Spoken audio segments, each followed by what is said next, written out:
لیکن میں زامہ نے کچھ کہنے کی کوشش کی۔ میں چاہتی ہوں آپ انہیں معاف کر کے یہ طلاق بڑی اذیت کا قصہ یہی دفن کر دے۔ روز روز آپ کو اذیت میں دیکھتے ہوئے میرا دل روتا ہے۔ آپ انہیں پلیز معاف کر دیں کہ آپ اپنی اور میری زندگی کی نئی شروعات نہیں کرنا چاہتے، یہ خوشحال زندگی بسر نہیں کرنا چاہتے۔ میری خاطر معاف کر دے، اللہ آپ سے بہت خوش ہوگا۔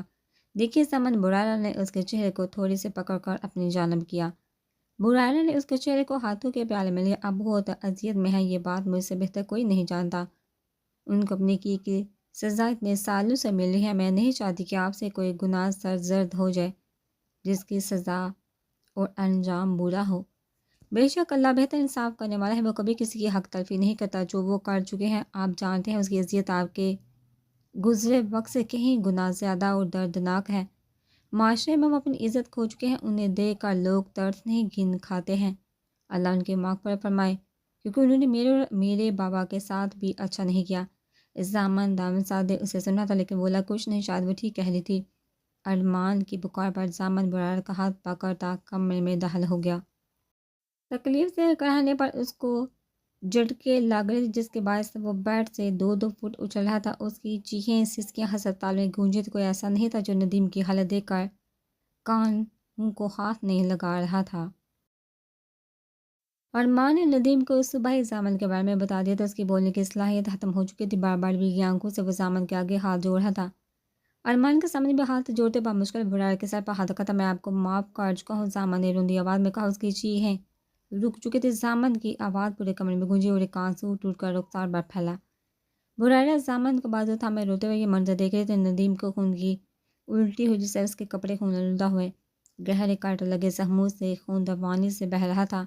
ارمان خاموش تماشائی بنے روئی اٹھا کر اس کے زخم پر رکھنے لگا، جس سے ایک بار پھر وہ زوردار طریقے سے چیخا۔ روئی خون سے تار ہو چکی تھی، یکدم آنکھیں بند ہونے لگی تھی، گردن لڑک چکی تھی، ہاتھ جھٹکے سے چھوٹا۔ سانسوں کا تسلسل ٹوٹتے ہی اس کی روح اس فانی دنیا سے کوچ کر چکی تھی۔ روح نکلتے ہی ناک اور کان سے خون بہنے لگا۔ مشین پر دل کی دھڑکنیں رک چکی تھی اور ایک سائرن نے یقین دلا دیا تھا، ہاں وہ ندیم مر چکا ہے۔ کوئی بھی نرس قریب آنے کو تیار نہیں تھے، لہٰذا زامن وہاب اور ارمان نے ہی چادر دس کر کے اس کے تن پر اوڑھائی۔ برائرہ اس کے سینے سے لگی پھوٹ پھوٹ کر رو رہی تھی۔ زامن بے بسی سے اسے چپ کروانے کی کوشش میں لگا ہوا تھا، لیکن وہ کسی کی بات سننے بغیر روانی سے رو جا رہی تھی۔ میری جان ایسے نہیں روتے، دعائیں مغفرت کرو ان کے لیے۔ یہ بات تقریباً وہ 7-8 بار کہہ چکا تھا، جبکہ ندیم کی اس طرح حالت پر برائرہ ڈر بھی گئی تھی۔ اس کی جگہ کوئی اور بھی ہوتا یقیناً وہ بھی سد بد کھو بیٹھا۔ ندیم کی حالت بہت ہی خطرناک، اذیت بڑی تھی۔ اس کا ایک ایک پل، ایک ایک دن، ایک ایک رات اذیت سے گزری تھی۔ نازیہ کے گھر سے صرف حمزہ آیا تھا، لیکن اس نے دیر کر دی تھی۔ ندیم سے آخری وقت میں وہ نہیں مل سکا، لیکن بہو بھی مشکوک نظر سے برائرہ کو زامن کے سینے سے لگے روتے دیکھا۔ ایک اچھتی نگاہ زامن پر ڈالی، جو برائرہ کو اسے الگ ہی نہیں کر رہا تھا۔ اپنے ہاتھوں سے اس کے آنسو صاف کرتا، اس کا ہاتھ پکڑ کر سہلاتا، تو کبھی بچوں کی طرح اسے پچکار رہا تھا، یار برائرہ پر غور سے ایک چپ کر جو کتنا رو رہی ہو یار۔ زامن برائرہ نے سر اوپر اٹھا کر اس کی آنکھوں میں دیکھا۔ جی زامن، وہ پیچھے وہ مجھے کیسے دیکھ رہے تھے، بڑی بڑی آنکھوں سے گور رہے تھے۔ وہ مجھے کچھ ہو رہا ہے زامن معصومیت سے کہتی پھر رونے لگی۔ وہ تمہیں پیار سے دیکھ رہے تھے، گور تھوڑی رہے تھے، تم نے انہیں صحیح سے نہیں دیکھا میری جانم، تم ڈرو نہیں، پیار سے ایسے نہیں دیکھتے۔ برائرہ نے اس کے علم میں اضافہ کیا، تو پھر تم چپ نہیں ہوگی؟ زامن اس کو الگ کرتا پانی پلاتے ہوئے پوچھنے لگا۔ برائرہ نے نفی میں گردن ہلائی، جبکہ زامن کا دل کی اپنا سر پیٹ لے۔ ندیم کی تدفین جیسے تیسے آج ہی کر دی گئی تھی۔ موسم خلاف معمول ہر ہفتہ دن بھر گرمی عروج پر تھی، جبکہ شام کا سایہ ہر طرف پھیلنے لگا اور ٹھنڈی ہوا نے رخ تک شاداب کر دی تھی۔ فانی بارش کے آثار تھے آج، جبکہ کچھ لوگ بارش کا انتظار کرنے کے بعد تھک کے سو چکے تھے۔ اس کے جنازے میں سوائے 3-4 لوگوں کے کوئی دوسرا شریک نہیں تھا۔ ندیم کو اس کے کیے کی سزا اچھے طریقے سے مل چکی تھی، جتنا اس نے کسی کے ساتھ کیا تھا اس سے 2 گنا وہ وصول کر چکا تھا۔ برائرہ زامن کے لاکھ منع کرنے کے باوجود جنازے کے پاس کھڑی رہی۔ مرنے کے بعد اس کی حالت مزید وحشتناک ہو گئی تھی، کوئی بھی بآسانی اس کی حالت سے خوف کھا سکتا تھا۔ ارمان بھی اندر سے بکھر گیا تھا، اتنے سالوں بعد بھائی ملا، وہ بھی اس حال میں شدید دکھ نے آ گھیرا۔ حرم کو ندیم کی شکل دیکھنے نہیں دی گئی تھی، وہ بچی بھی تھی اور معصوم بھی تھی، زامت کے گھر میں ہی قرآن خوانی کروائی گئی تھی، جس کے بعد گھر میں کافی چہل پہل تھی، لیکن رات ہوتے ہی سب ملازمین اپنے کوارٹرز میں جا چکے تھے اور گہری خاموشی کا راج تھا۔ مان و حالم بھی رکنے کے لیے رضامند نہیں تھے، سو اپنے گھر روانہ ہو چکے تھے۔ اب تک جاگ رہی زامن 12 بجے کمرے میں داخل ہوا، لیکن ہنوز برارہ کو ایک پوزیشن میں بیٹھے دیکھ سوال پوچھا، جواب نہ پا کر وہ اس کے پہلو میں آ بیٹھا۔ کسی کی آہٹ محسوس کرنے پر برارہ نے چونکا دیکھا۔ زامن کو اپنے پاس دیکھتے ہی اسے اطمینان کا احساس ہوا۔ کیا ہوا؟ سوال پریشانی سے پوچھا گیا تھا، لیکن اس کے سوال کا جواب وہ کیا دے؟ برارہ پریشان ہوئی۔ زامن تایا کی شکل کتنی ڈراؤنی ہو گئی تھی۔ بہت دیر سوچنے کے بعد برارہ نے اپنا مسئلہ زامن کے آگے پیش کیا۔ زامن کا ارادہ درست نکلا، وہ اسی ہی کی توقع رکھ رہا تھا۔ برارہ واقعی ڈر گئی تھی۔ جتنا سوچو گے اتنا ڈر لگے گا، تم سوچو کچھ بھی نہیں ہوا اور سو جاؤ۔ نرمی سے کہتا وہ اسے سمجھانے لگا، لیکن میں کب سے کوشش کر رہی، مجھے نیند نہیں آ رہی۔ بیچارگی سے کہتے وہ دوبارہ سوچنے لگی، لیٹو گی تو آئے گی نا۔ ان کی آنکھیں کھلی ہوئی تھی۔ زامن ان کا ہاتھ اس کی سوئی ایک ہی بات پر ٹکی ہوئی تھی۔ وہ کم عمر لڑکی نہیں تھی، لیکن کچھ لوگوں کو دیکھ انسان کا اندر کا ڈر حاوی ہونے لگتا ہے۔ زامن نے اس کی بات کاٹی۔ تم تو بہادر لڑکی ہو، بھی فائدہ اس طرح سے ڈرنے کا۔ ایک بار پھر اس نے سر توڑ کوشش کرنی چاہیے۔ میں ڈر تو نہیں رہی، یکدم مضبوط لہجہ اپنایا۔ زامن کے لب مسکرائے، میں کچھ غلط سمجھا، معاف کرنا مجھے۔ زامن شرارت سے کہتا بیٹھ اٹھا اور چینج کرنے کی غرض سے واش روم چلا گیا۔ ارادہ اس کا دل بہلانے کا تھا، جس میں وہ گہری سوچ اس کو دیکھ کر اصل مسئلے سے ہٹا چکا تھا۔ پیچھے برارہ سوچ میں پڑ گئی، وہ مذاق کر رہا تھا یا طنز۔ زامن چینج کر کے باہر آیا تو برارہ کھڑکی کے پاس کھڑی تھی۔ بوندا باندی شروع ہو چکی تھی اور ٹھنڈی ہوا سے اس کے بالوں کی لٹیں ادھر ادھر جھولنے لگی۔ سونا نہیں ہے؟ زامن کی باری آواز اس کے کان کے پردوں سے ٹکرائی۔ زامن بارش ہونے والے، کیوں نہ ہم لان میں جا کر اس منظر سے لطف اٹھائیں؟ برارہ نے اشتیاق سے خواہش ظاہر کی۔ میں بہت تھکا ہوا ہوں اور تم جانتی ہے مجھے بارش پسند نہیں۔ ہر جگہ گندگی، شور، کیچڑ سے میرا دل گھبراتا ہے۔ یہ کیا بات ہوئی؟ غصے سے کہہ دی۔ آبرو اسکائی۔ یہی بات ہے، تم بھی تھکی ہوئی ہونا، تم بھی سو جاؤ۔ اتنی رات کو کیا بارش اور کیا لطف اٹھانا؟ لہجہ بیزاری سے بھرپور تھا۔ کتنی خشک مزاج انسان ہے، اب بارش اللہ کی رحمت اور اسے انجوائے کرنا چاہیے۔ یار پلیز نہ، برارہ منت سے کہتے۔ زامن اس کا ہاتھ تھما۔ آپ کو آرام کرنا ہے تو کرے، ویسے پہلے بارش ہو کے بھی ختم ہو جائے، میں جا رہی ہوں۔ تنگ کر کے دی وہ زامن کے ہاتھوں سے اپنا ہاتھ چھڑواتی تیز تیز قدم اٹھانے لگی۔ یکدم اس کی آواز سے قدم تھمے۔ تم اندھیرے سے بہت ڈرتی ہو، آئی ایم شور لان میں بہت اندھیرا ہے۔ سوچو تم نہانے میں مگن ہو اور کوئی پیچھے سے تمہیں پکڑ لے، اپنے بڑے بڑے ناخن تمہاری گردن میں چپوئے، عجیب عجیب آوازیں نکالے، بھیانک سی شکل ہو۔ تمہیں دیکھ کر وہ زور زور سے ہنسے اور پھر وہ زامن کہتا اس کے پیچھے کھڑا ہو گیا اور اپنے دونوں ہاتھ اس کے کندھے پر رکھے۔ گہری سوچ میں غرق برارہ نے زامن کا لمس محسوس کیا، موڑی تو زامن کو اپنے بالکل پیچھے کھڑے دیکھ زور سے چیخی اور اپنے دونوں ہاتھ اس کے سینے پر رکھے۔ تمہیں پتہ ہے اتنی رات کو بدو کی شفٹ نکلتی ہے، عموماً پہلے والی شفٹ سے زیادہ خطرناک ہوتی ہے اور یہ لوگ اپنی دنیا میں لے جاتے ہیں، پھر پتہ ہے کیا کرتے ہیں؟ برارہ نے نفی میں گردن ہلائی۔ کیا کرتے ہیں؟ ڈر کے ساتھ ساتھ تجسس بھی تھا، جس نے سوال پوچھنے پر مجبور کر دیا۔ بہت کچھ کہتے ہیں، تم ڈر جاؤ گے۔ زامن نے کہتے ہی اس کے دونوں ہاتھ اپنی گرفت میں لیے۔ تمہارے ساتھ اگر بھوت چمٹ جائے تو تم کیا کرو گے؟ زامن نے مصنوعی سنجیدگی سے کہا، جبکہ آنکھوں میں واضح شرارت تھی۔ میں تو مر جاؤں گی، اور آپ کیسی باتیں کر رہے ہیں؟ مرنے کی فضول باتیں نہیں کرو، میں تو آگاہ کر رہا ہوں، آگے مرضی ہے، بس نہیں جا رہی ہوں۔ تم تو ابھی سے ڈر گئے، چلو جاؤ نا نیچے، بارش انجوائے کرو۔ زامن نے مسکراہٹ دبائی۔ آپ ڈرا رہے ہیں؟ زامن کو گھورتے ہوئے برارہ نے سوال کیا۔ تم جاؤ یار، انجوائے کرو، میں تو سو رہا ہوں، بعد میں کچھ ہو جائے تو پھر میرے پاس نہیں آنا۔ زامن کہتے ساتھ بیٹھ پر دراز ہوا، لائٹ آپ کا دی۔ برارہ اب بھی وہیں کھڑی رہی، شش و پن میں مبتلا، اب جائے یا نہ جائے۔ کچھ دیر کھڑے رہنے کے بعد وہ کسی نتیجے پر نہیں پہنچی۔ یکدم بارش نے زور پکڑا اور تیزی سے برسنے لگی، دل کچولے لگانے لگا۔ قدم اٹھائے اور پھر کھڑکی کے پاس آئی۔ زامن بازو آنکھوں پر رکھتا کہ نکیوں سے اس کا رد عمل دیکھنے لگا۔ بالکونی میں جاتے جاتے اس کے قدم ایک بار پھر رکے۔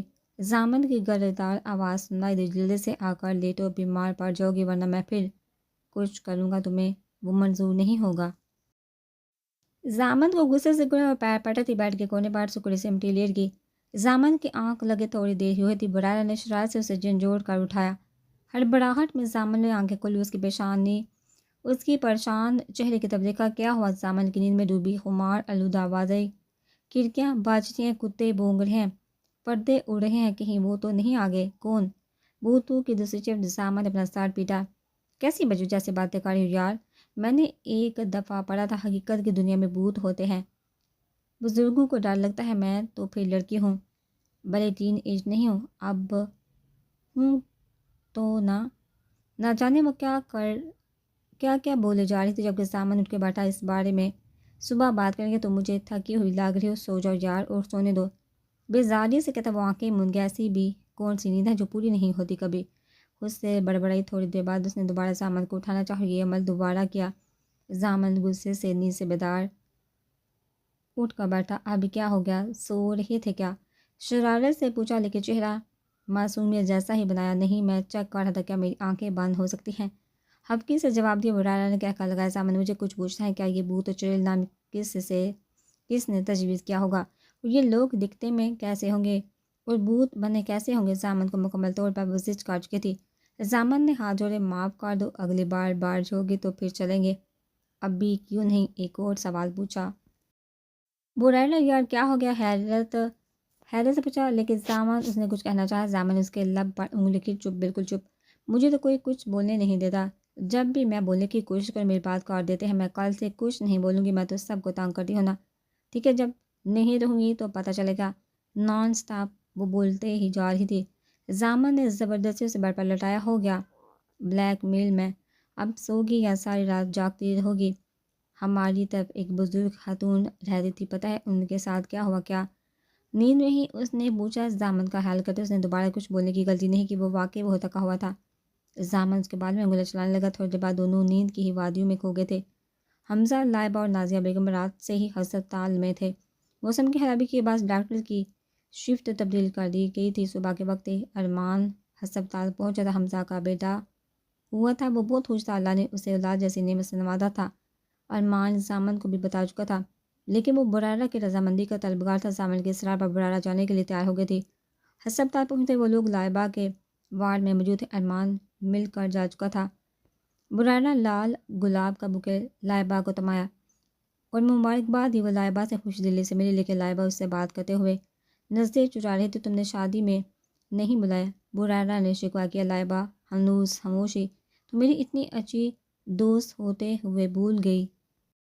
برارہ نے دکھ سے کہا۔ لائبہ نے ایک نظر اٹھا کر دیکھا، لیکن فوراً ہی جھکا گئی۔ کیا تم وہ سب برداشت کر لیتی جس سے شادی کرنا چاہتی تھی؟ اس کی شادی میں آنا؟ برارہ ہر چلتا مسکا، جبکہ زامن حمزہ کے ساتھ باہر تھا۔ تمہارا شوہر اس دن میری نظر سے گر گیا تھا جس دن اس نے میرے زامن کے آگے بےعزتی کی اور مجھے بد کردار ٹھہرایا۔ لائبہ نے فوراً اس کا ہاتھ تھاما۔ یار مجھے معاف کر دو، یہ بات سچ ہے، میں حمزہ کو پسند کرتی تھی۔ جب تمہیں ڈھونڈتے ہوئے وہ میرے گھر میں آئے، میں نے اسے سے پرپوز کر دیا۔ حمزہ سے شادی تو کرنی ہی تھی تو اس نے مجھ سے کر لی۔ میں بہت خوش ہوں، حمزہ بہت اچھا ہے۔ لائبہ نے مسکراتے ہوئے تفصیل بتائی۔ اللہ تمہیں ہمیشہ ایسے ہی خوش رکھے۔ برارہ نے دل سے دعا دی۔ حمزہ تم سے معافی مانگنا چاہتا، لیکن وہ یہ سوچتا کہ تم اس سے مس بہیو نہ کرو۔ برارہ مبہم سا مسکرایا۔ ایسے تو ہزاروں لڑکیوں کی منگنی کہیں اور شادی کہیں اور ہو جاتی ہے، تو اس کا مطلب یہ تو نہیں کہ ہم دل سے روک لگا کر بیٹھ جائیں۔ ہاں مجھے دکھ ضرور ہوا تھا، لیکن اللہ کا شکر ہے میں بہت خوش ہوں، میں مطمئن ہوں زامن ایک بہت اچھے شوہر ہیں، از دا بیسٹ ہے، وہ مجھ سے بہت محبت کرتے ہیں۔ برارہ نے محبت سے کہتے زامن کی طرف کی۔ لائبہ نے اس سے اپنے گلے لگایا۔ اور ہاں تم ساری باتیں بھول جاؤ، اپنی بیبی کا اور اپنے شوہر کا بہت سارا خیال رکھنا، وہ کہ جو حکم دادی ماں۔ لائبہ کہتے مسکرائی اور وہ دونوں بیبی کے ساتھ اندر داخل ہوئے۔ برارہ زامن کے برابر کھڑی اور بچے کو اپنی گود میں لیا، جبکہ حمزہ دوائی لینے چلے گیا۔ کیسی ہے میری دوست؟ لائبہ نے زامن سے سوال پوچھا۔ زامن نے برارہ کی طرف دیکھا، بہت پیاری، کبھی بہت سمجھدار تو کبھی بچوں جیسی، لیکن مجھے یہ لڑکی پوری پسند ہے۔ زامن مسکرایا۔ اس نے کالج اور یونیورسٹی کے دور میں بہت لوگوں کو عقل دی ہے، لائبہ نے فخریہ کہا۔ اور کو عقل دی لیکن اس لڑکی کے پاس نہیں۔ زامن نے برارہ کو دیکھا جو بچے کو اپنے ساتھ لگائے پیار کی جا رہی تھی۔ یہ پاگل لڑکی ہے، تھوڑی دیر بعد اس کا رویہ تبدیل ہوتا رہتا ہے۔ لائبہ نے اس کی شخصیت سے آگاہ کیا۔ بہت اچھے سے جانتا ہوں، زامن نے فخریہ کہا۔ ایک بار اور لائبہ نے برارہ کو مخاطب کی، یہ تو وہی ہے نا جو اس دن یونی سے آتے ہوئے ملے تھے؟ برارہ نے پہلے زامن کو دیکھا پھر لائبہ کی جانب دیکھتے محبت سے جواب دیا، ہاں جی یہ وہی ہے، شروع سے یہ میرے عشق میں مبتلا ہے۔ خاصی رومانٹک کہانی ہے، لائبہ نے داد دیتے ہوئے کہا۔ سو تو ہے لیکن تم بتاؤ اتنی پرانی بات اب تک یاد ہے؟ برائرہ نے حیرت سے پوچھا۔ ہاں، شکل دیکھی تو کچھ یاد آ گیا۔ اچھا جی۔ برائرہ نے منہ سے کہا۔ برائرہ کے ہاتھ میں نو مولود اور چھوٹا سا پھولا ہوا موٹے موٹے گالوں والا بچہ تھا جو کہ پھولو والے کمبل میں لپٹا ہوا تھا۔ اس نے اپنے چھوٹے چھوٹے ہاتھوں سے برائرہ کی انگلی تھامی ہوئی تھی۔ امن بالکل اس کے پہلو میں کھڑا جھک کے بیبی کی گال پر کس کر رہا تھا۔ ملائکہ بڑھتے ٹیک لگائے ان دونوں کا دلچسپ رد عمل نوٹ کر رہی تھی۔ وہ دونوں ہی خوشی سے بچے کو چوم رہے تھے۔ زامان حد سے زیادہ خوش نظر آ رہا تھا۔ پھر کب آپ مجھے پوپو بنا رہے ہیں؟ لائبہ کی آواز سے دونوں نے چونک کر اس کی طرف دیکھا۔ برائرہ سنی انسنی کر کے جبکہ زامان نے برائرہ کے کان میں سرگوشی کی۔ اس خوشی سے کیا تم مجھے ہمیشہ محروم رکھو گی؟ زامان نے بے چارگی سے کہا۔ برائرہ نے اپنے سامنے بیٹھی لائبہ کو دیکھا اور کوہنی زامان کے پیٹ میں ماری۔ آج ظالم لڑکی۔ زامان نے ٹالیا بڑی ابھی چپ ہو کر بیٹھی ہے۔ برائرہ سنجیدگی سے کہتی ادھر ادھر دیکھنے لگی۔ مجھے تو بولنے کا موقع ہی نہیں ملتا۔ زامان نے معصوم بچوں کی طرح کہا جبکہ برائرہ اس کی جانب متوجہ ہوئی۔ اس بارے میں گرجا کا بات کریں گے، فی الحال ابھی چپ ہو جائیے۔ برائرہ نے آہستہ سے کہا۔ زامان مبہم سا مسکرایا۔ لائبہ کافی دلچسپی سے انہیں دیکھ رہی تھی لیکن وہ دونوں اس کے آرام کی گڑھ سے وارڈ سے نکل گئی اور باہر بینچ پر آ کے بیٹھی جبکہ بیبی زامان کی گود میں ہی تھا۔ حمزہ دوائی لینے ہسپتال سے باہر گیا ہوا تھا جبکہ نازیہ بیگم پرہیزی کھانا بنانے کی غرض سے گارڈ میں ہی تھی۔ یہ آپ اس کے سامنے کیسی باتیں کر رہے تھے؟ برائرہ زامان کو انگلی کی اشارے سے ڈراتی حوقی سے بولی۔ برائرہ کا یہ انداز زامان کے دل پر لگا۔ وہ مسکراتی اور محبت بڑی نظروں سے بس برائرہ کو دیکھے جا رہا تھا۔ اس کی کچھ سمجھ سے پرے تھا کہ وہ کیا بول رہی ہے۔ دور کھڑا حمزہ بڑے اشتیاق سے دونوں کو دیکھ رہا تھا۔ انہیں سوچ لیا تھا کہ وہ برائرہ سے معافی مانگ لے گا۔ مجھے نہ جانے وہ کیا کہہ رہی تھی لیکن زامان کو متوجہ نہ پا کر اس کے آگے چوٹ کی بجائے تو زامان نے چونکا دیکھا۔ کیا کہا تم نے؟ غائب دماغی سے زامان نے ہڑبڑاہٹ میں پوچھا۔ برائرہ نے نہ سمجھی سے دیکھا۔ مطلب میں نے اتنا کچھ بولا آپ نے سنا ہی نہیں؟ اب کی بار اس نے منہ سوڑا۔ نہیں سنا میں نے۔ تم نے جو بھی اچھا کہا۔ زامان کچھ کنفیوژن کا شکار معلوم ہو رہا تھا۔ برائرہ نے زامان کے بازو پر پنچ رسید کیا۔ دیکھ لوں گی آپ کو گھر جا کر۔ لفظوں میں صاف وارننگ تھی۔ ہائے! زامان نے اپنے دل کے مقام پر ہاتھ رکھا۔ محترمہ ہم تو آپ کے نظر کرم کے محتاج ہیں۔ بس کبھی آپ نظر بڑھ کر اس بدنام چیز کو محبت سے دیکھیں تو یہ ساری زندگی آپ کے قدموں میں نہ بیٹھا رہے تو کہنا۔ زامان کے انداز پر برائرہ کھلکھلائی۔ کچھ شرم کا ہسپتال ہے یہ، لیول پوائنٹ نہ بنائیے۔ زامان نے اپنے اطراف میں نظر دوڑائی اور برائرہ کے تھوڑا قریب ہوتے اس کے گال پر لب رکھ کر پیچھے ہٹا جبکہ برائرہ کا حیرت سے منہ کھل گیا۔ زامان نے دلچسپی سے برائرہ کو دیکھا۔ مزے سے وہ چھوٹا بچہ بھی خاموشی سے ان دونوں کو دیکھ رہا تھا۔ چلو ہسپتال بھی لیول پوائنٹ بن گیا۔ دیکھنا ایک دن ہم بھی یہ انمول اور قیمتی موومنٹ انجوائے کریں گے۔ زامان نے اپنے دل کی آواز برائرہ تک پہنچائی۔ السلام علیکم۔ سوری تھوڑا لیٹ ہو گیا۔ حمزہ کی آواز سے دونوں اس کی طرف متوجہ ہوئے لیکن برائرہ ایک نظر دیکھتے اگنور کر گئی۔ نو پرابلم، زامان نے دھیرے لہجے میں کہا۔ ایکچولی میں برائرہ سے بات کرنا چاہتا ہوں۔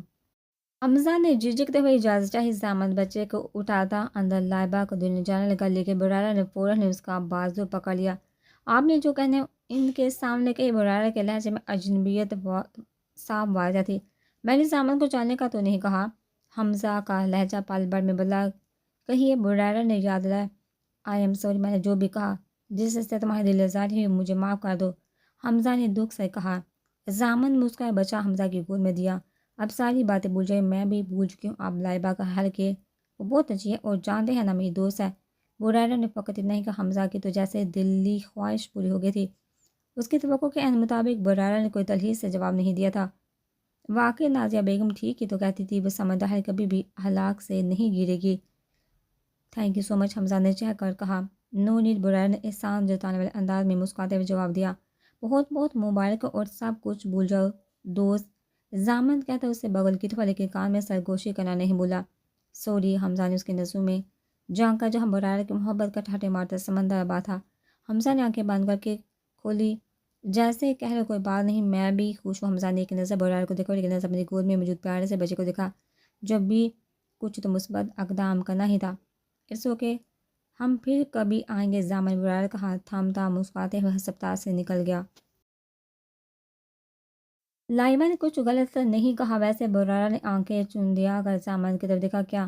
لفظ چبا کر پوچھا زامان، جبکہ زامان نے اس کے انجانے رویے پر تعصب سے سر جھٹکا جو اس نے کہا ابھی تھوڑی دیر پہلے۔ زامان نے مانی حس مسکراہٹ اس کی طرف اچھالی کی باتیں چھوڑ آپ میری باتیں سنیے۔ فرمائیے، زامن نے اسی کے لہجے میں جواب دیا۔ لائبہ میری دوست ہے، یقین آپ کی بہن ہوئی تو بابی بولیے یا آپی، یہ لائبہ نہیں کرے۔ زامن کا زوردار قہقہ پوری کار میں گونجا۔ تم جالس ہو رہی ہو؟ میں کیوں جالس ہوں گی؟ آپ مانے یا نہ مانے وہ بہن ہی ہے آپ کی۔ بحیرہ نے زبردستی سے رضامندی ظاہر کروانے کا ارادہ کیا۔ اگر میں نہ مانوں تو ہو ہی نہیں سکتا، آپ صرف مجھ سے محبت کرتے ہیں۔ اگر آپ نے کسی کے بارے میں سوچا، کچھ کرنے کا ارادہ کیا تو بھولیے نہیں، میرے پاس بھی ایک کار ہے جس کو میں ڈرائیو کرنا جانتی ہوں، تو اس سے کیا تعلق؟ اگر آپ نے ایسا کچھ کیا تو وہ بعد میں پتہ چلے گا کہ کیا تعلق ہے اور کیا نہیں۔ اجنبیت سے کہتی بالکل رخ موڑ کے زامن نے بریک لگایا، اس کا رخ اپنے جانب کیا۔ میں مذاق کر رہا تھا یار، مجھے ایسا مذاق پسند نہیں۔ زامن نے دونوں ہاتھ سرنڈر کے اسٹال میں اوپر کیا۔ لائبہ تو کیا ساری لڑکیاں میری بہنیں ہیں؟ شکر ہے تم نے کبھی تو اعتراف کیا۔ ہاں، میں تم سے ہی محبت کرتا ہوں، تمہارے ساتھ مرنے کا نہیں معلوم مجھے، لیکن پوری زندگی تمہارے ساتھ گزارنا چاہتا ہوں۔ تم تو کب سے میرے دل کے رسائی حاصل کر چکے۔ یہ دل اور اس کی دھڑکنیں صرف تمہاری محبت کی گیت گاتی ہیں، اس کی دعوے دار ہیں، یہ بھی میری طرح۔ بحیرہ زامن افندی سے محبت کرتی ہیں۔ زامن نے ایک لفظ پر زور سے جذبات سے چور گمبھیر لہجے میں کہا۔ بحیرہ کے چہرے پر دلکش مسکراہٹ ابھر آئی۔ وہ یہی تو سننا چاہتی، لیکن ہمیشہ کی طرح زامن اس کے دل کی بات جان چکا تھا۔ ویسے تم جالس دوبارہ چرانے والے انداز میں پوچھا۔ ڈرائیونگ کے دوران باتیں نہیں کرنی چاہیے، خاموشی سے چلائیے، باہر لے کر آئیے، اور باہر لے کر آئے ہیں تو بندہ کچھ کھلا بھی دے، بھوک لگ رہی ہے۔ بحیرہ مہارت سے بات اگنور کر کے سوری میم گڈ مغرور لہجے میں کہا۔ کیا کھانا پسند کریں گے آپ؟ مدبانہ لہجے میں زیادہ کیا، جو آپ کھلا دے۔ بندہ آپ کی خواہش کا طلبگار، آپ حکم کرے۔ حکم یہی گاڑی روک دی ہے تو اندر جانے کا بھی کشف اٹھا لیتے ہیں، باتوں سے تو پیٹ نہیں بھرنے والا۔ جی جی میم۔ زامن اس کو لے کر اندر آگے، اور کھانے کے بعد ہی وہ لوگ گھر آ گئے۔ بحیرہ ارمان اور حرم سے باتیں کرنے میں مگن تھی۔ زامن لیپ ٹاپ پر کچھ کام کر رہا تھا، لیکن کچھ سوچ کر اس نے نمبر ڈال کیا اور کمرے سے نکلتا چلا گیا۔ حیرت کا جھٹکا اسے جب لگا جب زبیر صاحب نے پہلی گھنٹی پر اٹھا لی کال، اور حیرت کا دوسرا جھٹکا تو اسے تب لگا جب زبیر صاحب نے سنجیدگی سے گفتگو شروع کی۔